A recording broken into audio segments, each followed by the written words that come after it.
नमस्कार दोस्तों, ज्योतिषम चैनल में आपका स्वागत है। मैं डॉक्टर निशांत आपके सामने प्रस्तुत हूँ एक विशेष प्रयोजन हेतु कि श्राद्ध में कितना खर्चा लगता है अथवा कितने खर्च करके श्राद्ध किया जाए। लोगों में भ्रांतियाँ फैली हुई है कि श्राद्ध करने से कुछ मिलता नहीं है और बहुत सारी खर्चे हो जाते हैं, कपड़े देने पड़ते हैं, कई तरह का खाना बनाना पड़ता है, आदि आदि अनेक भ्रांतियां फैली हुई है। तो मैं आपको स्पष्ट करता हूं कि श्राद्ध में या कितने खर्चे में आप श्राद्ध कर सकते हैं, संपन्न कर सकते हैं। ध्यान से सुनिएगा। देखिए, धन की परिस्थिति सबकी एक जैसी नहीं रहती।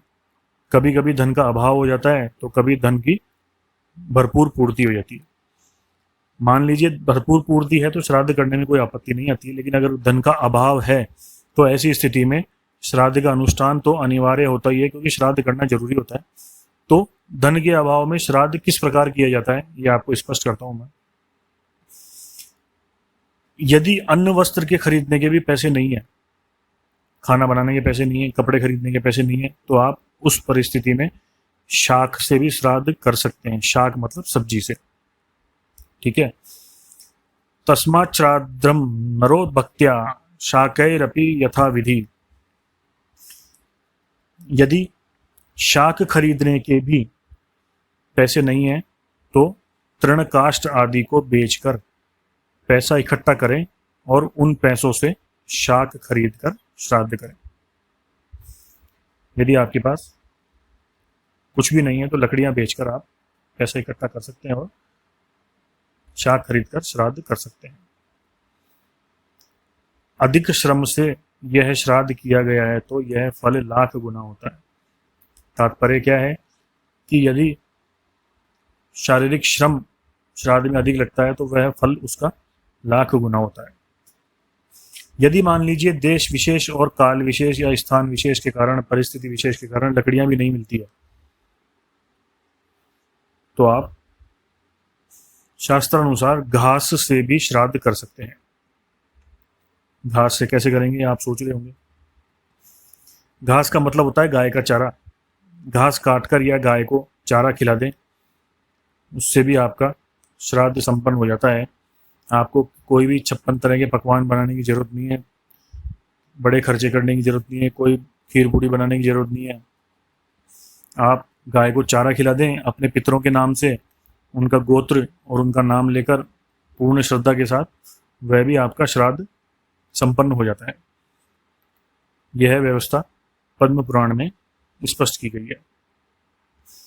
इसके साथ एक कहानी भी है जो मैं आपको सुना देता हूँ। एक व्यक्ति धन के अभाव से बहुत ग्रस्त था। उसके पास इतना पैसा नहीं था कि वह शाक खरीद सके।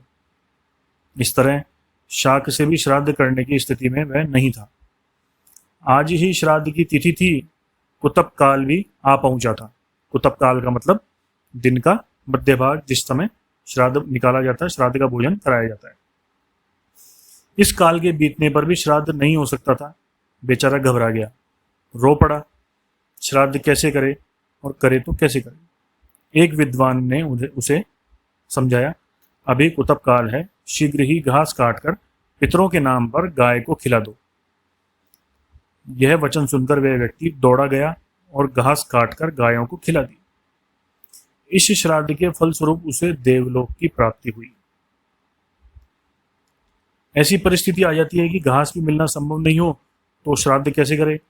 तो शास्त्रों में इसका समाधान है कि श्राद्धकर्ता को देश काल परिस्थितिवश घास भी नहीं मिले तो श्राद्ध का यह अनुकल्प है कि श्राद्धकर्ता एकांत स्थान में चला जाए और दोनों भुजाओं को उठाकर निम्नलिखित श्लोक से पितरों की प्रार्थना करे।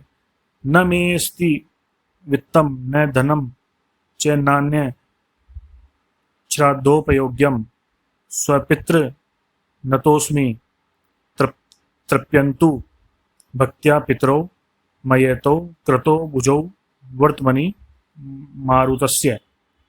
अर्थात, हे मेरे पितृगणों, मेरे पास श्राद्ध के उपयुक्त न तो धन है और न ही धान्य आदि है।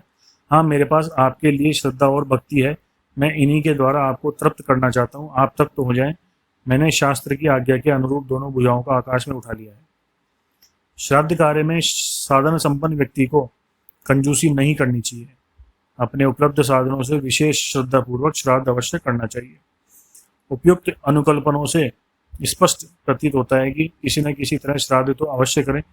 शास्त्र ने तो स्पष्ट शब्दों में श्राद्ध का विधान दिया है और न करने का निषेध भी किया है, मतलब करना जरूरी है। इस तरह श्राद्ध अवश्य करना चाहिए। आपके पास जो जैसी व्यवस्था हो, कम हो, ज़्यादा हो, नहीं हो, आप तीनों तरह से श्राद्ध कर सकते हैं। इस विषय में आपको किसी प्रकार की शंका हो तो मुझे कमेंट करें, वीडियो को लाइक करें, शेयर करें और चैनल को सब्सक्राइब करें। अगले वीडियो में हम बताएंगे कि श्राद्ध कौन कर सकता है, कौन कौन इसका अधिकारी होता है। धन्यवाद।